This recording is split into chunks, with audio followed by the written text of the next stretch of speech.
Good evening and welcome to Going for Two. This is the only YouTube podcast in human recorded history to feature a male and female host drinking our way through the important topics of the day, as long as they touch the football world and not in that way. I am Zach Law. This is Sharona Stormborn. In honor of National Beer Drinking Day, I will do something completely the same and drink. This week, Sharona brings a guest. So we bring back Tampa's own favorite son, Nate Powell, a.k.a. Nate Dogg, a.k.a. Bring him some beer. The man does. There will be dancing. Yeah. Of course. Unlike the Titans offense, Nate can stretch the field vertically, horizontally, and even in space-time. He's with Dynasty League Football Draft Consultants, and he co-hosts the Dino Tradecast, and he is Les Miles' new life coach. Welcome back to the show. Thanks for having me back on, guys. I was waiting. It's been a long wait. I'm waiting for that call again, and Sharona, she called me up and tweeted me, and then I said yes, so that's why I'm here. Yeah, I've been lobbying for you hard. Zach doesn't often let me be in charge. Not often, huh? Well, we're changing that now, and we're ready to go. We're all excited. It's Le'Veon Bell week. He's coming back for the Steelers, and I was watching. Let's start this way. So on Sunday, I got to watch Red Zone for the first time this year because I had been not at home. And I actually got home an hour late, so I was behind the whole day, so I couldn't give Twitter my unique wisdom. And I was just never really felt like I had caught up the entire day. So I kind of fell asleep in the afternoon, and then I kept waking up, and I was like, is that really the score of the Eagles-Steelers game? I mean, I don't know what happened with that offense, but I expect the return of Le'Veon Bell will be exciting.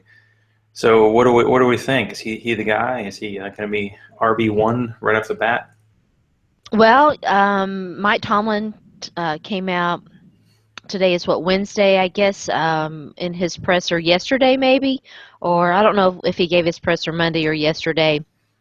But he said, they weren't going to put him on a pitch count, that he was in shape, and that he would get as much work as they could give him. So that's encouraging, don't you think, Nathan?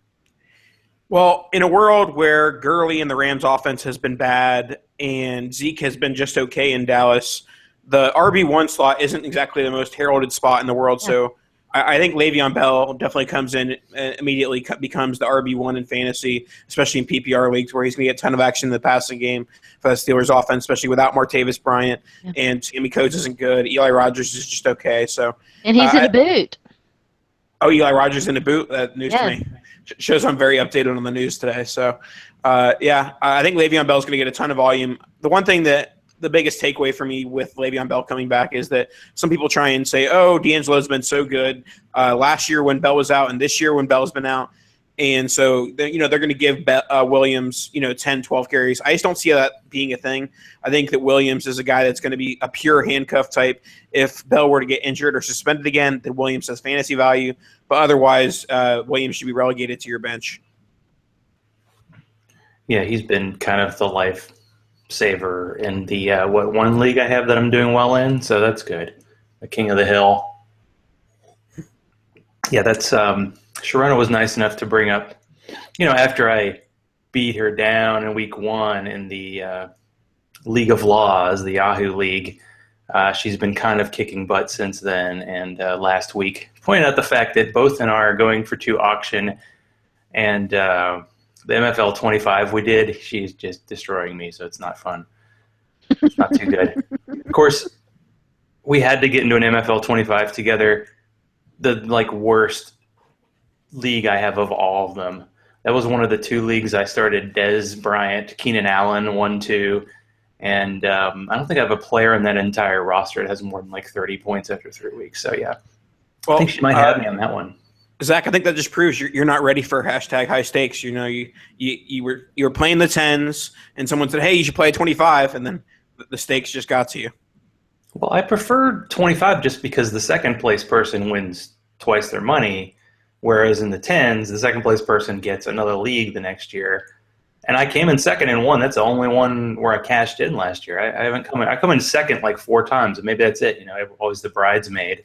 So that's the situation. Although it's only in king of the hill, which at Scott Fish League, where it was 4 leagues, and then after year 1, they all get kind of relegated, kind of like British soccer. And I end up in the worst of the 4 leagues, and I have like the greatest team. I'm already like 100 points up after 3 weeks in the worst league out of 4. But hey, it's something. I feel like I need to start lower stakes. Like the beginners DFS, which I'm not even willing to play because I'm scared of it. 1 week shorter though, we'll tussle on that if I actually have time. All right. Because we might as well. I got like $10 on FanDuel, burning a hole in my pocket, I tell you. So let's talk maybe a little bit of Dynasty while we're here. So my Dynasty team, this is like year 10, and I'm 0-3 this year, and the 2 teams in my division are just blowing everybody away. Is it time to sell? Do I do a tear down? What do you think? Have you had an experience where you've done this before? Yes, I've had experiences where I have teams that are middle of the road to bad, and I have to decide, okay, it's time to blow them up, whether it's a rebuild project or whatever it may be. And the number one thing I do with that type of thing is I'm getting rid of every single player that is going to have less value in January than they have today. And that's kind of a large number of players, and you can't always sell every single one of them. But it's just a matter of you got to capitalize on the value of guys like Brandon Marshall and Eric Decker. I know Eric Decker's hurt, and so is Marshall, so 2 terrible examples. But guys like that, they're going to have more value during the season when people are like, I need the points now. So when you have those type of players, I think it's easy to capitalize on people's wanting to win now, and you can get better future assets. Well, remember when Fantasy Douche made a big deal about how he traded a first-round 2017 pick for Tajay Sharp?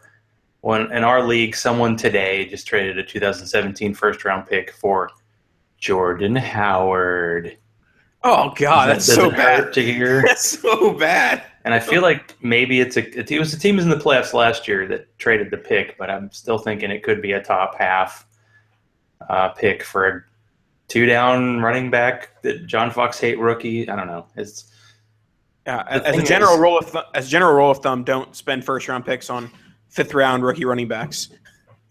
Well, there you go. It's another 5th rounder. That's right, because Tajay was a 5th rounder.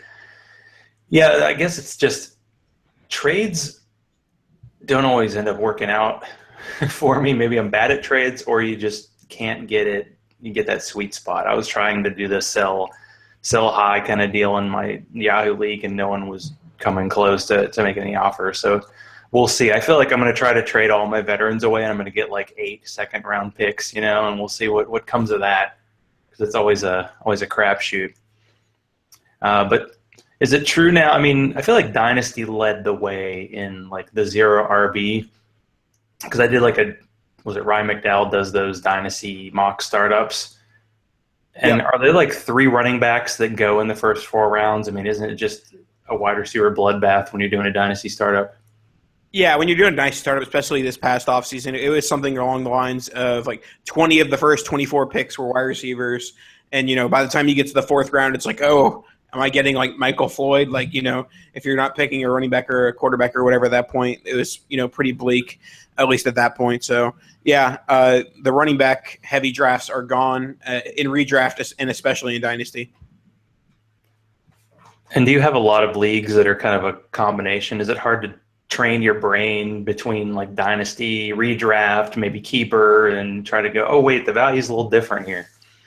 I'm not in any keeper. I'm in a ton of Dynasty leagues. I'm only in 2 redraft leagues, my home redraft and Scott Fishbowl. So, for the most part, my brain is Dynasty-centric, which can end up hurting me in the redraft sphere. But I feel like I'm able to, shift gears a little bit better than I used to, at least. And how you doing in the Scott Fish? We'll get everybody involved here and talk about their Scott Fish since we're all in there. But how you doing so far, Nate? I think I'm 2-1. I think I'm 2-1. Yeah, my team has suffered some injuries, and I went 0 RB in Scott Fishbowl, and no one was doing that because of the whole 0.25 points per carry, 0.5 PPR. But I went super wide receiver heavy, and I've actually avoided most of the major wide receiver injuries to this point. So, I mean, my team is solid, but I do have like Dak as my QB2 and Vance McDonald. Like, basically, my team is not great after my wide receivers. Yeah, I think I had Blaine Gabbert as my quarterback too. So I picked up Dak for almost all of my free agent bucks when that happened. I grabbed two guys early. I grabbed Ezekiel Elliott and then like Doug Martin. Of course, he got hurt, but I had LeGarrette Blunt force trauma. But here was the pain and suffering of fantasy football. You have to be really diligent, and I noticed in my Yahoo league that I had Willie Snead, but I had Michael Thomas, so I had a backup. But then I noticed in Scott Fishbowl, Monday comes around, I have Snead and nobody. And I asked Scott, actually sent him a message. I'm like, I know you don't allow like last minute waivers, but maybe one time for a buddy. And of course, it was joking because I knew I was screwed. But that was basically I had 2 low score wins, and last week I had a pretty good team, and I lost by like 5 because Willie Snead was injured. And that's the pain and sorrow of fantasy. Sharona, how's your SFB team? It's so funny because I had just checked that. I was like, as you guys were talking a little bit earlier, I was like, wow, I've lost 2 games. I'm 1-2, which I won a close game last week on that Eddie Royal return for a touchdown. I was stressing that. I got spanked in week 1. I lost a pretty close game this past week. I was trying. I need to get logged in. I was trying to figure out. Nick Hopkins really hurt me in a lot of leagues this past week, and Kelvin Benjamin, not giving me any points. Yeah. It just killed me, and so and my running back situation is kind of interesting. I forget. Let's see. Let me pull my roster up so I can talk about it because I forget. I know I had some tough decisions. So Nate, how do you do you prefer like a best ball setting, or do you like, I want to be in control and make those picks every week? See, it has definitely shifted more towards the best ball thing. When you're in it, like I'm sure you know it. Once you get into 1 or 2 dynasty leagues, like it's like the itch hits you and you want to join more and more and more.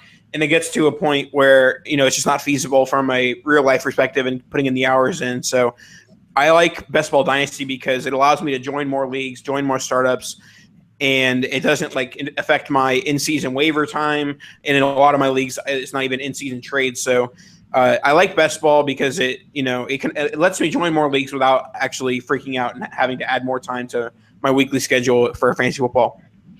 Yeah, this is what happened, and I knew better. I pay attention to projections too much. I'm going to quit doing that because I was like, I don't want to play Golden Tate. I don't want to play Golden Tate, but it kept enticing me with those projection numbers, and so I didn't play Golden Tate, and I should have played Eddie Royal, who actually had a little more decent. And I was going to play Cole Beasley. And or Danny Amendola, and I did not, and so those were kind of tough decisions. And Justin Forsett, I'm just gonna have to quit playing him too. Yeah, Forsett was like a 10th round pick, and he gets cut. And no, this is what happened to me, and this is what happens in fantasy, and then it gets in your head. Like I drafted Will Fuller, and this was Scott Fishbowl, so I got him like in the 17th round in July. And then week 1 and 2, he had 100-yard games. And in week 3, I start him, and he has 3 catches for 30 yards. And it's like, so this week we'll see. Because it seems like all my receivers have like 41 exactly points after 3 weeks. So I don't know. Maybe it's a curse to be like deep but not have a stud guy. I don't know. I brought up the concept of doing like best ball in my dynasty league. It's been going for 10 years, and everybody's like, no. And it's like, well, we have really deep rosters, especially on IDP where it's really fluctuating. I'd be like, just give me the top scorer. Because, Blaine Gabbert might outscore Cam Newton 1 week. He might last week. I don't know. Probably not. But, it's it allows you to kick yourself in the butt a lot, I would say.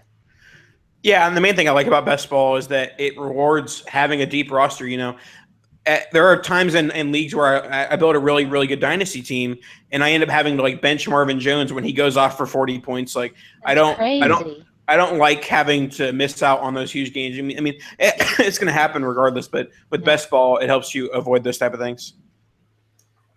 And then you end up watching. I don't know how anybody else is able to catch up and watch all the games because I watched the Comcast 10-minute version of the NFL Network, little cut-ups. And of course I saw Mike Wallace, who I had in a bunch of teams and got late and was loving. There was a pass that the announcer's ooh, it gets knocked away. I'm like, no, Mike Wallace just dropped it in the end zone. I'm like, that's 6 points right there, or 7 points, or 10 points. And he's just I don't like this anymore. It's just no fun. Well, that's what you get for drafting Mike Wallace. So yeah, really. Yeah, I mean, it was much later, and most of my shares are definitely of the 15 round and an MFL 10 variety. But yeah, there as it goes, in that King of the Hill league that I'm doing really well in.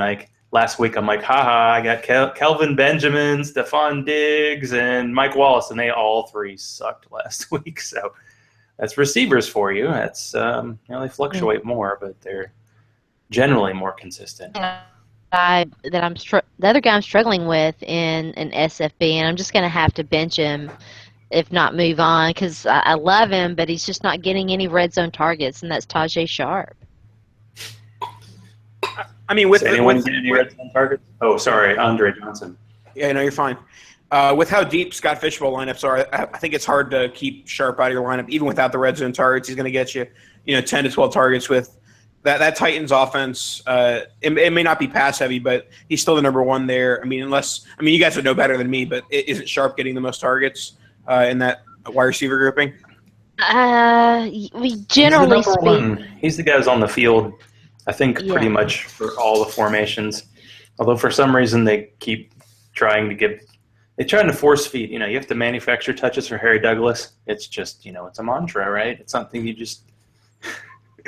It was just, they showed. It was that exotic smash mouth. As Sharona says, erotic smash mouth. And boy, somebody needs some Viagra. It's some of the plays they do that are. Yeah, the pitch thing, I don't. More exotic. Just, it's hey, just basically give it to DeMarco Murray to the left. That seems to be working. I mean, he's averaging 6 yards a carry, and Chris Johnson averaged 5.6 when he went for 2,000. So do that more. That's my thought. Actually, he's doing much better in fantasy, in part because they cut Dexter McCluster, and he gets to be the third down back. Whoever the running back is can be the third down back. Even Derrick Henry can catch. So that helps, but the offense in general does not help. They're actually averaging and running the most up the middle, but we digress. Well, it's because we got stud center, right? Yeah, baby. Yeah, I mean, as a Henry truther, I think the biggest takeaway from the Titans start to the season is DeMarco Murray, how good he's been.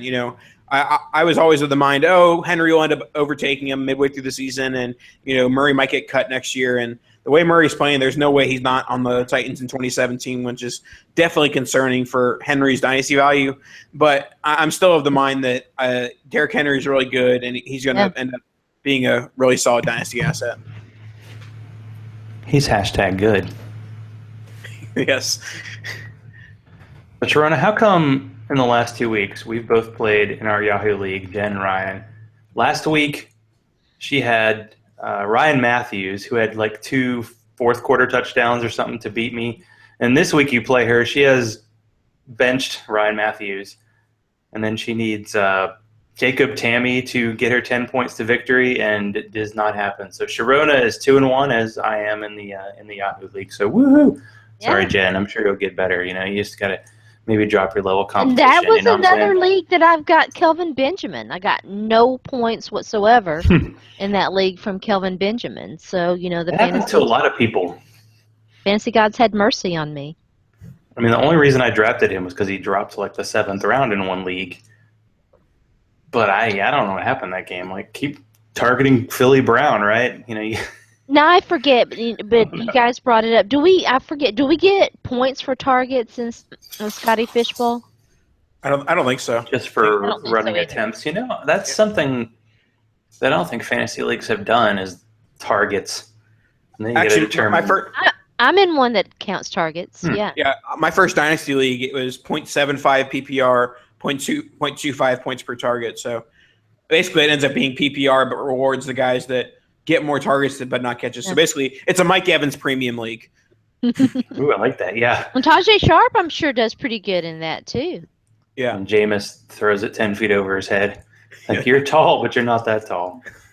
Yeah, that's something else. Now, Sharona, have you officially become the greatest Jason Morrow expert? Because it sounds like you've been crushing his film. He actually made some good catches. There was one that Mariota threw it to him, and he basically fair caught it because he was so open, because he was like 10 yards behind the defense. That was the arm punt. Is that what you were talking about? Yeah, that was a dangerous one. I mean, he had a nice game, and he's a better blocker than people give him credit for. And so, yeah, I am actually working on an article about Jason Morrow, because I looked at him when the Titans picked him up, and he had a nice first game, and so I'm excited. Maybe Delaney Walker will play this weekend, and I'm excited to see. They do need to try and stretch the field a little bit more, and with Delaney Walker and Jason Morrow, they can do that. Yeah, and it does make sense to do like a 2 tight end set where those tight ends can also play receiver too. I mean, Delaney Walker's above like Michael Bennett, but there aren't many. Jason Morrow, you see him on the field, you think he's probably running a pattern, but if he can block a little bit, that definitely helps his cause. He was in on 11 blocking plays, and now some of it, the first play he motioned out as a receiver, and I think there was like maybe one other play that he motioned out, and a lot of the plays where he was blocking away from the action, but in the plays that he was engaged in, part of the run play, he did a nice job. Yeah, speaking of Amaro, his former team, the New York Jets, they picked up Austin Seferian-Jenkins for their new tight end after Tampa dropped him after the DUI last Friday morning. And it'll be interesting to see what they do with him. Apparently, Brandon Marshall is going to take Austin Seferian-Jenkins under his wing. And, every year we hear the taking him under his wing, storyline. And more often than not, it doesn't really end up being anything. But I am rooting for ASJ just because I have him on dynasty teams, and it'll be interesting to see what he does in New York. He probably won't do anything like this week or maybe even in the near future, but he does have touchdown upside in that offense. Well, after the DWI, I cut him because no one picked him up for like a backup kicker in my dynasty league, and then when waivers came around this week, I was able to get him back. Woohoo! So We'll see. Yeah, the Jets seems like they don't have a tight end in their roster. It's almost like a run and shoot, and Quincy Enunwa was kind of playing that position, and of course I had him, picked him up. Well, isn't it true that we're probably all in enough leagues that we probably have 50% of the NFL in a roster anyway? So it's like I have a share. I was just happy because there was one league where I had like Eifert, and then I drafted Zach Miller and Cameron Brate, and they sucked for 2 weeks, and last week they were really good. So it's like throw it to Cameron Brate in the red zone. I love it. Did he go to Harvard? Is that right? Harvard? You gotta say that. I forget. I went to Harvard.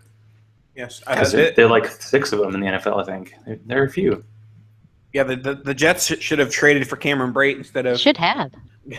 So you could have the Harvard connection with Fitzpatrick to Brate. Yeah, that's right. Now Fitzpatrick was. Because I really waited on quarterback in that Yahoo league, and I'm excited that I'm actually finally in a league where I can stream quarterbacks. Okay, Nate, what do you think about this? This is it. This is going to really test your how much you can stomach. I picked up the following quarterback to stream this week: Trevor Siemian. Ooh. Against the Tampa Bay defense. Yeah, well, first of all, the Bucs, their defense is terrible. But I've actually been somewhat impressed with Siemian. I liked what I saw. I mean, obviously the fantasy points didn't really come until this week, but week 1 he was moving the ball. He was, making turnovers when he was moving the ball, but he's still moving the ball. The Broncos are 3-0. #QB wins. So I mean, honestly, I think Simeon's going to hold that job all year long. I know they spent the first round pick on Paxton Lynch, and I'm normally of the mindset, okay, just put the first round quarterback in there. I want to see Wentz, I want to see Goff, I want to see Lynch, but with the way Simeon's playing and the way the Broncos are winning, they don't really have a reason to put in Lynch. So, like I said, I've been impressed, and I think that he's going to hold that job all year long. It actually seems like in that case, with that defense, maybe giving Paxton Lynch a year because he did play at Memphis. I mean, they weren't at the highest of competition levels, but I think Well, I don't think I guarantee like Paxton Lynch was taken in every Scott Fish Bowl, and Trevor Siemian out of 40 leagues was probably taken like 3 times. Because everybody thought it was a joke when he was first announced, like he's neck and neck with Mark Sanchez, and it turned out Mark Sanchez was Mark Sanchez. So yeah, I was annoyed last week because every league I have Emmanuel Sanders, I benched him, and then he had a Emmanuel Sanders kind of game. Yeah, it's weird. I've actually seen, because I have a few draft day consultant clients, I've seen Emmanuel Sanders on waiver wires, and I'm like, what? Like, how did this happen? Like, why would someone cut Emmanuel Sanders so quick? Like, I understand, like, the Broncos offense hasn't been great, but, giving up on Sanders after 2 weeks was definitely not a quality fantasy decision. Yeah, is that one of the hardest things? Although you don't really necessarily do maybe like a waiver wire kind of column, but when I see these waiver wire columns, I'm like, where are these guys available? And it's like in 58% leagues, you can pick up Gurley this week. I'm like, what? Things like that seem to come up. Who should I pick up off waivers? 2 guys that are my wide receiver 1 and 2. What? That kind of stuff. And yeah, I mean, that's the thing. Like when it comes to waivers, you have to look at who gets picked up, but you also have to look at who gets cut because that might be someone you can try to pick up and save it. Is there any hope? And I'll let Sharona try this first. Is there any hope for the Tyler Lockett, love this year? Matt Harmon was giving him the hard sell, and it just hasn't worked so far in 3 weeks. Do we hold Tyler Lockett, or we just say, see ya? It's a tough decision, and I think a lot of it depends on your format and and what else you have. I've got Tyler Lockett in leagues. I may have him in Scotty Fishbowl. I can't remember. I'd have to go back and look. Last year the Seattle offense didn't really get going until about week 8. And now this year, Russell Wilson's dinged up, and they've had some issues, some injuries at running back, and their offensive line is not very good.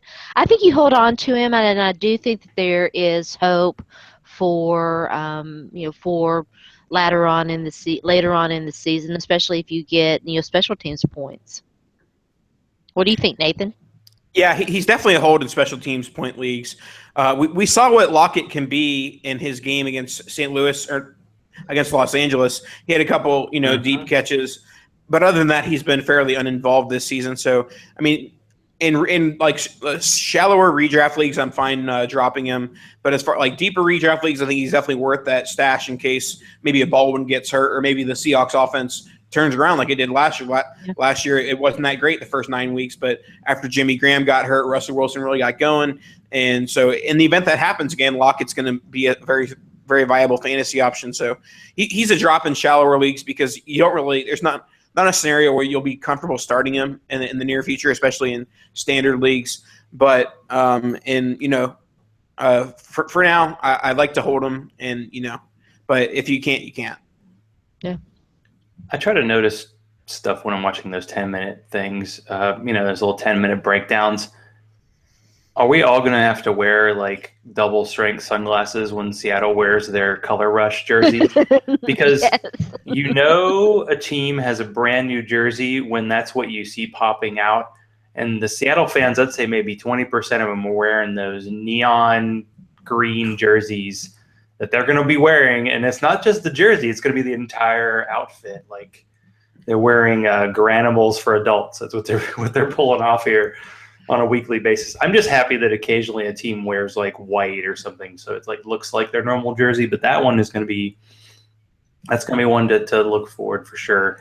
And that can be like the guy you didn't cut is the one that saves you. Because I was like, well, I could cut Lockett, but I could pick up like Adam Humphries. I mean.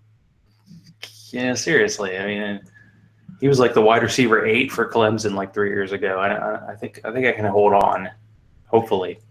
I don't know. Maybe a homer, but I think Humphries is a thing. I think that he and Winston have established a rapport. I think Vincent Jackson's done. He'll might have 1 or 2 catches a game. That is true.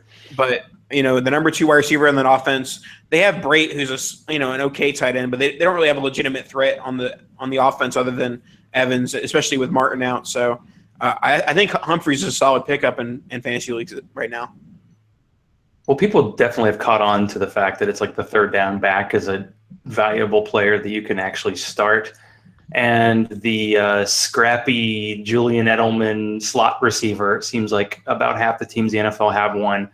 And it's the Swole Beasley, as I've been calling him this week. Swole Beasley. So, that's a thing. And I mean, I had Jamison Crowder in a few leagues, and he's gets the short catches, but occasionally breaks tackles and goes downfield. So why not? I mean, it's all about volume, right? It's like shampoo, right? It's the old Rummy line.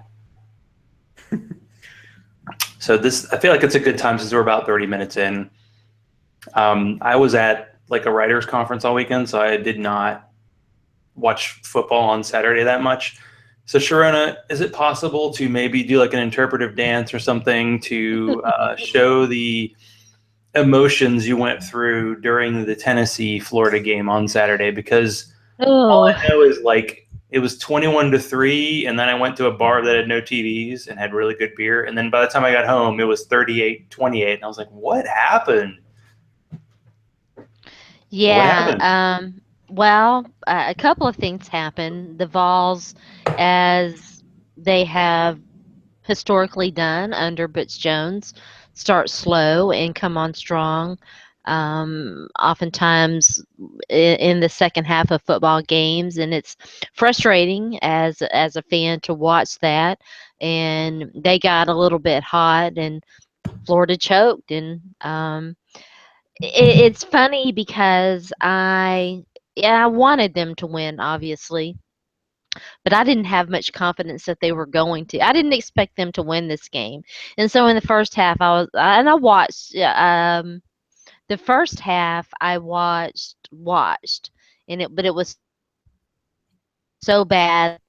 My laptop and turned my Xbox to a game, and I was gaming and watching the second half that way. And so I kind of watched the comeback, so to speak, on while I was killing monsters, and which was kind of cool. But it's just frustrating. I mean, it was good because they did actually pull it out, but I wasn't confident that they were going to do it until about a minute left in the football game. So, and they've got Georgia this weekend. They've got, they need to win that game. And then I think after Georgia, it's A&M and then Alabama, and then they finish out. There may be another game in there at the end of September. They have South Carolina at the end of October. I'm going to be at that game in Columbia. So, they've got a tough schedule coming up. And if they win 2 of those games, I'll be happy. Yeah. I was happy right along with Sharona during the Tennessee comeback because both my parents are UF alumni. I grew up a Gator fan, but then when I went to college and didn't go to UF, I ended up being a Gator hater. So I'm always happy to see a Gator blown lead. Now, who's your college team? The Bulls. So when I was watching the UF Tennessee game, I was coming back very sad from a USF FSU blowout. Oh, that was Tampa. Was it in Tampa or Orlando? Yeah. Where was it? No, it was in Tampa. Okay. At Ray J. Yeah, that was a Florida State get good game. But I don't know. South Florida seemed like one of those colleges that like they started a football program and then like in 5 years they were like 1A, but they don't quite. Tell me they don't have Skip Holtz still, right? They moved on. That was about three head coaches ago. I was wondering because I was like, I feel like the talent may have skipped a generation, but you hard to say. But okay, well, I mean, as a Missouri grad, it was like 2 weeks ago. I'm like, well, Missouri stayed close against Georgia, then Georgia gets hammered. I'm like, oh, they weren't that good. That's why Missouri stayed close against them. And now this week, Missouri goes to Death Valley, LSU, right after they fired their head coach, who won a national title. I don't know. I don't know if Sharona's so high on the Les Miles, but I feel like college football is not the same without him. You know, he's kind of like the crazy fantasy football guy who just starts the guy at the left field at the last minute, makes the change on his roster, and it actually works every time. Well, he'll be at USC next week, so don't worry. It's possible. I mean, they should have just gotten rid of him last year. It seems like they wanted to, but the only advantage to doing that now is like, oh, now we can choose anybody we want, but occasionally it's like having the first draft pick in a fantasy league. It doesn't always work out. And occasionally you get a Lane Kiffin, but who knows? Do I get to throw some shade at Ed Ogeron or not? Oh, yeah, he's had some shady dealings, right? Let us never, ever forget that Lane Kiffin and Ed Ogeron almost got Tennessee in NCAA trouble. And oh, by the way, as their asses were headed out the door to USC, they were using university-issued phones to try and pike recruits from the University of Tennessee. So fuck them forever. I don't know. I feel like that's some Game of Thrones type stuff, you know? It's got to be next year. Somebody's given. It's like Lane Kiffin and who's the offensive coordinator for the Patriots? Like those, one more chance. Josh McDaniels. They give him one more chance to be the coach. Maybe Josh McDaniels for the Titans. Titans fans are all already wanting Josh McDaniel in January. I'm already seeing, and they wanted him before, the Titans hired Mike Mularkey. They want Josh McDaniel. So at least some of them want Josh McDaniel, and I'm like, even Patriots fans don't like Josh McDaniel as an OC. But anyway, okay. Yeah, I saw a pretty funny comparison the other day about how the Belichick coaching tree has had so many head coaches lately, and they all have pretty much been bad. And now the Pete Carroll coaching tree is becoming the Belichick coaching tree because he has Dan Quinn, who hasn't been great in Atlanta, and Gus Bradley, Gus Bradley's been really, really bad in Jacksonville. We were joking. We were joking on the podcast this morning that Gus Bradley will probably get left in London this weekend. They might both Pagano and yeah, Pagano. I'm chaos, baby. I'm rooting for it for entertainment. And is that the game that starts at like 9 a.m.? Is that I think 9:30 is it? Something like that. Okay.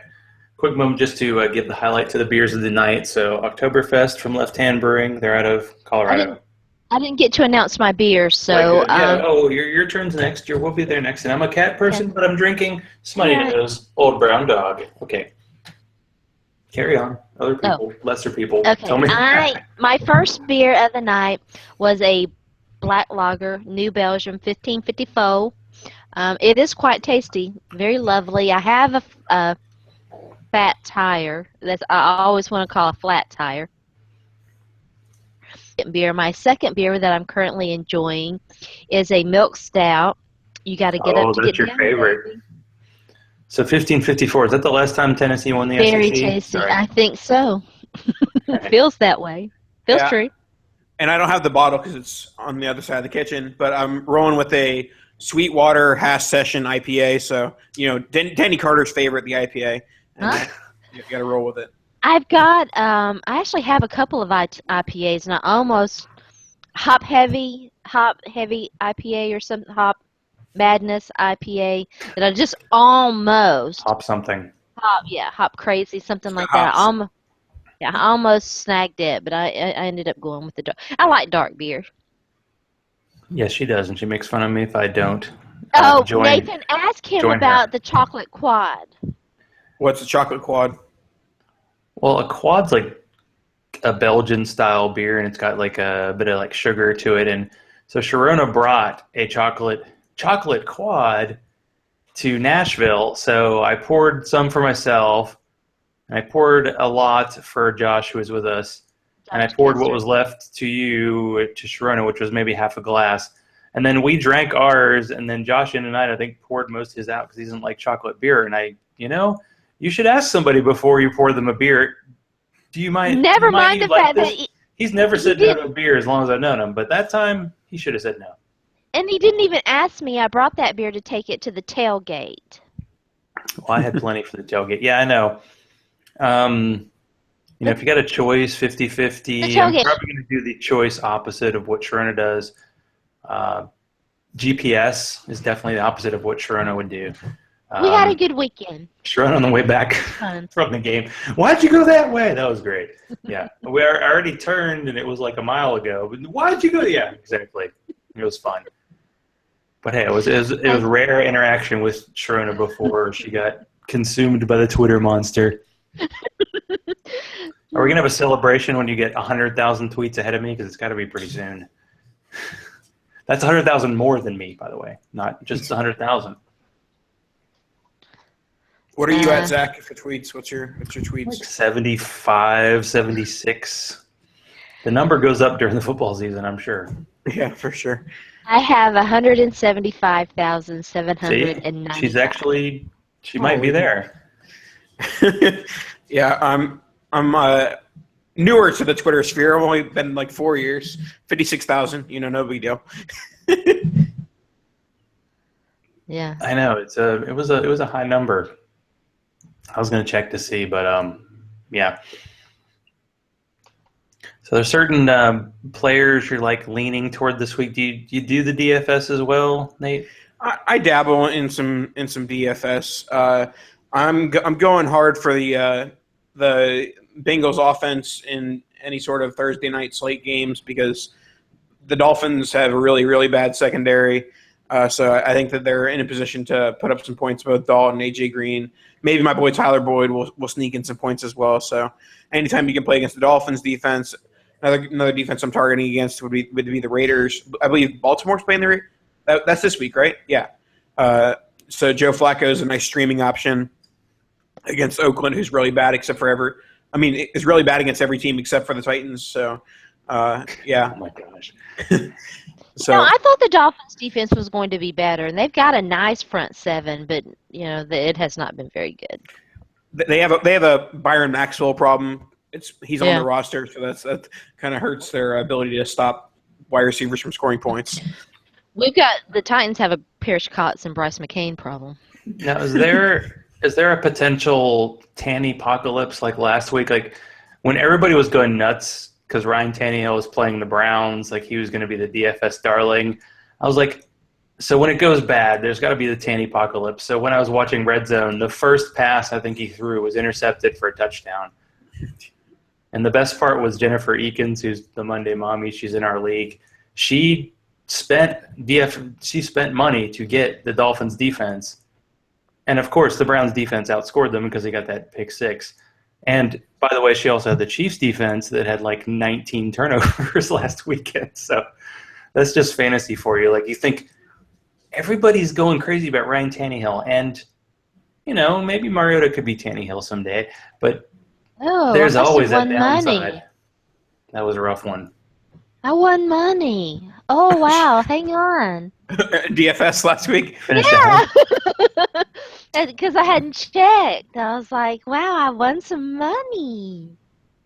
Now, if I get like 6 to 8 MFL emails a week, how many does everybody else get? Because at least like 200. It floods your email like 3 times a week. Yeah, I need to take like it'll probably take like an hour or two, but I need to take that hour or two to turn off the emails, and that way my life will be a lot less hectic 3 times a week. There's a lot of deleting. Because Sharona pointed out, like, I beat you in this league. I'm like, I needed like 10 minutes to look at all my results. You guys. So what you're playing? Is it FanDuel, Sharona? Which one are you playing? I have like $10 on there. I'm telling you, there should be a showdown. Titans only. Just kidding. Please, not Titans only. Well, you can't do that in DFS. You have to play two players from 2 games. Well, no, you can play play like 2 whole teams, but they have to be from like 2 different games. There's like that rule from the overlords of the law. But yeah, I as far as my DFS, I mostly do DraftKings because I hate kickers and kickers are stupid. Well, the only reason I included in our Yahoo League, I included kickers is just because I knew people would draft them early. And my friend Don ended up taking 3, and he was excited because the third kicker he took was like Connor Barth, who got picked up by the Bears. I'm like, but he's still your third kicker, right? Actually, my friend Chuck, I'm playing this week. He has the Vikings and the Texans D. I'm like, those are good. Maybe not the Texans anymore, but there's a good defenses. But why have two? I have the Colts because it's Blake Bortles, baby. Kicker and defense flex leagues. They're going to be the new rage next year. Just watch out. Yeah. I'm so excited. Make everything flex. So, Sharona, what players led you to the big bucks here?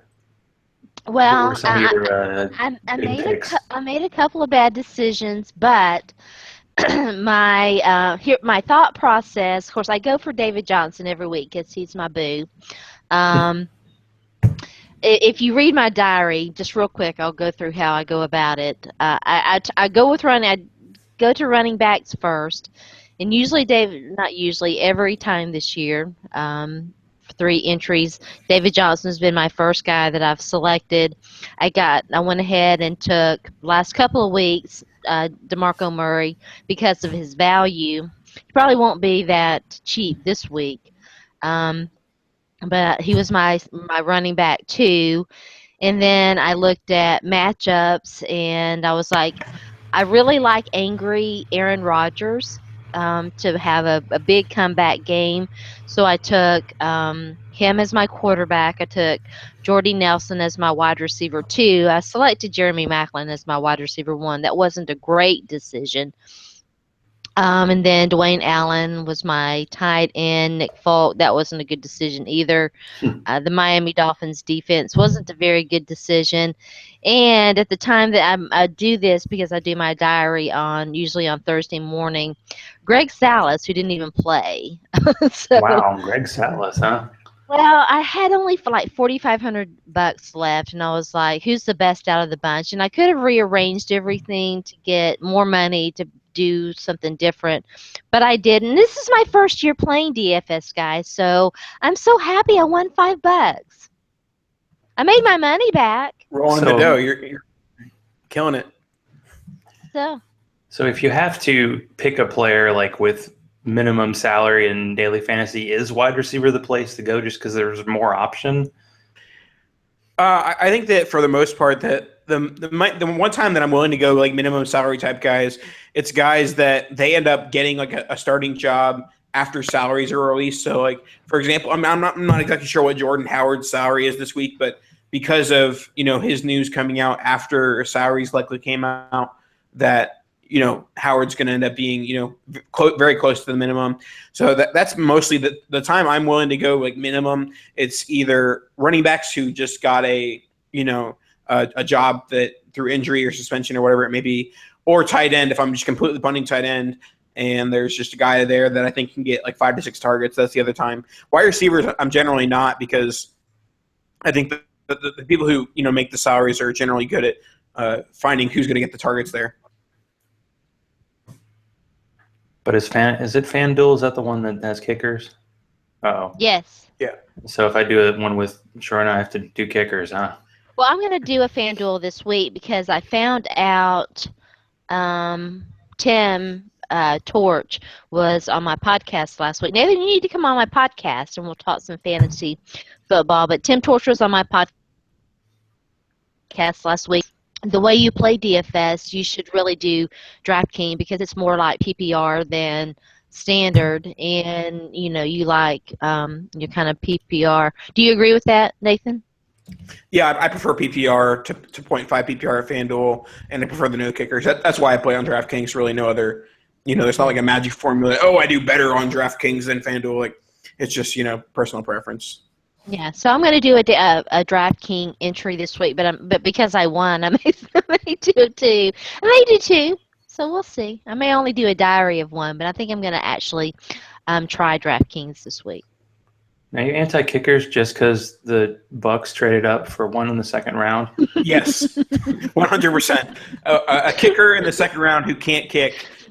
And the Saints got Will Lutz, who made a 57-yarder on Monday night. So they got him for free, but the Bucks spent a second rounder on Roberto Aguayo or Robert Aguayo. I always forget whether it's Robert or Roberto. Yeah, I was losing this week, and the 57-yard field goal either won me my matchup or I would have won by 1 point otherwise. So that was nice because my wife went to grad school at Georgia State, and it was like they have a football program. Like they play at the Georgia Dome, which has like 80,000 seats, and they get maybe one. Yeah, they're a commuter school. I'm not sure what they do in the football team, but hey, they went to a bowl last year, and my alma mater did not. So that's all you have to know. I kind of feel bad for the Bucks kicker, but then on the other hand, you had one job. Pressure's kind of the job description. And even now, like Janikowski is still kicking for the Raiders. I'm like, that still is a shitty first-round pick. Record-kicking kick this past week against the Titans. Woo! Mm-hmm. What he did? What? What happened? He said another record, and I forget. He kicked like a 52-yarder, and so it was some sort of record. Like 50 yards. Nathan knows. Most 52-yarders after having 10 beers. Yeah, I was like, most field goals made in the NFL where you'd get over by the cops. I like it. Hey. I mean, it's maybe Roberto needs to follow suit. If you're a kicker, it's watching the kickers trying to make a tackle. It's kind of like where they broke down that play when I think it was Nick Fairley was coming by and Matt Ryan was like in a position to block, and he was like, business decision, and he just fell, cowering and screaming, "Don't touch me!" That was a quality moment on Monday night. Poor New Orleans, they couldn't get their revenge or whatever it was. Yeah, the Saints, they're going to be down, so they're a team to definitely look at. Because Sharona, I only have 2 of these, but I feel like I'll go ahead and do it. So the over it or nah, since we're getting close to the end here. So hashtag over it, or is it hashtag over it or hashtag super nah? He's still on the roster. So over it or nah. He's a nice blocker. Day drinking when breaking down Titans film, over it or nah? Nah, never. The only way to fly. I mean, you should see. I mean, it's good work, and it's like, man, she's really in the trenches. When Sharona's breaking down Titans film and doing all the animated GIFs and all that stuff, I can't even imagine. How many times did you watch old man Andre Johnson knock down that cornerback and fell down like he was acting? And it was he did. It was so bad. Probably about 20. And over it or nah, the need to have a national day of anything other than beer drinking. I mean, come on. No. It's like today's hot chicken day, and I like National Fried Chicken Day, and I like National Drink Day, and I like National Wine Day, and I like National Pizza Day, and so I like having days. It tells you what to do. It gives you an idea. I want to have a National Sharona gets to drink all the wine she wants and game all day. Like Tuesday. Yeah, when I was doing the morning show in high school, we would always have good morning, Spartans. I'm Nathan, and today is National Eat a Pumpkin Pie on Your Head Day. Oh yeah. Yeah. Now, okay, I have to ask you, Nathan. Pumpkin beer? Are you over it or not? Over. I'd say I'm more over it than not. I'd say that if pretty much we talked about this before we started recording it. Most of my beer drinking comes from like the combo packs or like the whatever's on sale at Winn-Dixie, and so I'm sure I'll have a pumpkin beer or two during the season. But I'm not actively seeking out pumpkin beer. Not actively seeking pumpkin beer. That's a good Match.com. I was like, is that a romantic comedy? I am anti-pumpkin anything. Death to pumpkin. And pumpkin pie, although there is I just don't the like Pumpkinator coming out of St. Arnold's, and I'm hoping that Josh Smith from Houston can send me some of that, because that was really good the one time I had it. But I had a Anderson Valley. I like all their stuff, and I had one of their pumpkin beers. I got a mixed 6-pack, so I only had a couple of pumpkin beers in it, and I was like, not really feeling it. Ever since I had Fireball with my cousin, which is like cinnamon whiskey, anything with cinnamon in there reminds me of that, and I'm like, that was not good. That was bad. I like Fireball. So, Yeah, I don't know if I'm I like moving. I'm with Zach. ciders. I'm anti-fireball. It's not good. It's really bad. It's so bad. But I like cinnamon. Cinnamon. I don't like it when I'm throwing it up 20 minutes later. That's the downside to the whole thing. But have either one of you guys had peppermint schnapps? I think so. I had a It's good. college football game when Missouri hosted Thursday night, and it was like freezing rain. Yeah, it was the one time I go, sure, I'll try not to die. Maybe we'll have it at the next tailgate.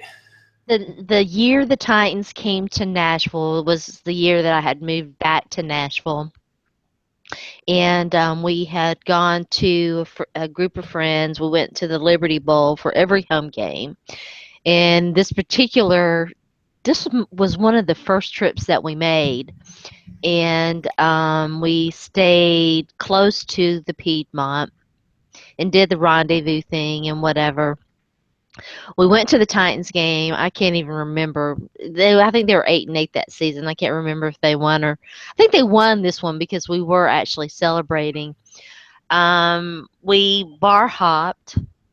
I can't remember if it was the night. I think it was the night before because we might have actually left after the game. I think this was the night before. We were bar hopping. And we went down to Beale Street and went to B.B. King's, and Jerry Seinfeld made an appearance there, which was kind of cool. And we had shots. This was my first introduction to the peppermint schnapps kind of, little mistakes. And the last thing that I remember from that night, we were in some dive bar drinking beer, I think, and I was smoking cigarettes, and I never smoke. So I felt really, really rough at the Titans game the next day. So anyway, I was before the Titans game. I was like, they went 8-8. Yeah, it sounds like Jeff Fisher. So yeah, of course that was during their moving crazy saga. Well, they were living out of trailers, and it was crazy. I think the next year the first year was Liberty Bowl, I'm pretty sure, and then the next year it was Vandy. Vandy, yeah. Yeah, and then '99 was the stadium. Philadelphia Super Bowl. Yeah, I feel like these NFL teams don't really plan ahead. They have to like the Rams have to play in the Rose Bowl for like 2 years. It's like, how do you not like say, hey, LA, build us a stadium, and then we'll figure out how to get there. Like, I feel like they should plan that type of thing ahead. Well, luckily Jeff Fisher's giving them momentum because they're in first place, y'all. First place. Well, he has that contract. He has a contract extension, so he's there for life. So. Oh my gosh. Yeah. Case he's got all the pictures. Streamer, maybe not. So as we get to we reached the hour point, so it's about time to call it a night. So.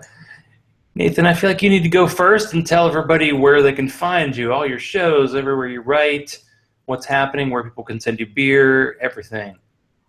Well, as far as beer, just slide into the DMs. I'm more than happy to let you send me beer. As far as the Twitter machine, I am at NPowellFF. You can find my writing at Dynasty League Football. I write the Devy stock market during the season for college football. Simply talk about which players are going on the Devy radar, off the Devy radar, things of that nature. For Roto Baller, I write the top 5 boom or bust plays of the week, talking about guys that, could either go boom or could go bust. And weekly, every Tuesday morning, you can listen to the Dynasty Tradecast. Check it out on iTunes. It's with my friend Eric Bertzlaff at Dynasty Trades and Dan Senio, also my friend, at FF Dynasty Dan. So we talk about Dynasty Trades, and it's a lot of fun, and we have some tomfoolery, and the people make fun of me. So, it's just the usual. FF Dynasty Dance, is that what it is? Dan, not dance. Dan, oh. That's the one that's probably taken as well. Because I was going to, it sounded like my cup of tea. I was going to follow. Well, you can still follow him. Feel free to talk about our 2017 first for Jordan Howard. And actually, my dad just traded J.J. Watt for like a first and a fifth round pick, and that was like 3 days before the surgery. So he won there. He may not be going That's IDP. Doing good. Yeah. Well, of course, he's traded him to the British guy who's dominating our league. So, you got to have a few bad trades in there, to get people overconfident. So, Sharona, in the next hour or so? Just tell everybody what all you have going on. Well, I'm doing the Jason Morrow article, obviously, for Inside the Pylon. You can find that in my DFS diary, which I'll do in the morning, and it should drop sometime in the next couple of days. And then, of course, check out Back Talk with Sharona, and you can find out everything else that's going on with me at backtalk.sharona. backtalkwithsharona.com, and follow me on Twitter at Sports by Sharona, and I'm cut off. She is cut off. So you can, if you want to hear me talk about not football, beer, I do the beers of the week. I haven't posted for a while. I went to a local beer place that had 4 versions of the Fuller's Vintage ESB on cellar. Oh, that was good stuff. And yeah, Zach Law online, and also Zach_Law. Usually I try to retweet Sharona as much as possible. I can't catch her, but I'll try to stay close. She has 99,500 tweets ahead of me, so she should be 100,000 me ahead by mid next week or so. So again, thanks to Nathan for being on, and you'll be on the speed dial. You might be on next week, so we'll see. And Sharona, thanks for joining again and joining us for National Beer Day. What a great holiday! Should this be a national holiday? Should we have the day off work? Probably, but we'll see what happens. So. Thanks, everybody, for being on, and good night, and kiss my grits.